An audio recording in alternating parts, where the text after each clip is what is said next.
ابھی ابھی معلوم ہوا ہے کہ ڈپٹی کمشنر ظہیر انور جپا کی زیر صدارت ڈسٹرکٹ کوآرڈینیشن کمیٹی کا اجلاس ہوا۔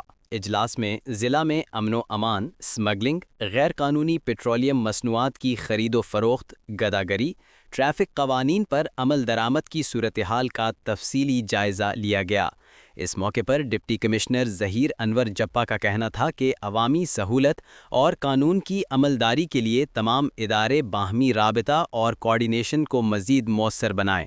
بارڈر سمگلنگ، نان کسٹم پیٹ گاڑیوں و سامان کی آمد و رفت، غیر قانونی پیٹرول کی سٹوریج و ترسیل کے خلاف انٹیلیجنس بیسڈ کارروائیاں کی جائیں۔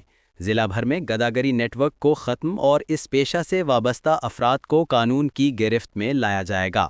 ڈی پی او عرفان علی سمو کا کہنا تھا کہ ٹریفک قوانین کی خلاف ورزی جرم، اس کے مرتکب افراد کو جرمانے نہیں مقدمات کا سامنا کرنا پڑے گا۔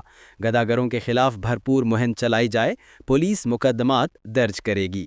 غیر قانونی پیٹرولیم مصنوعات کی ترسیل، خرید و فروخت کے نیٹ ورک کی خفیہ نشاندہی کرتے ہوئے کارروائی کی جائے گی۔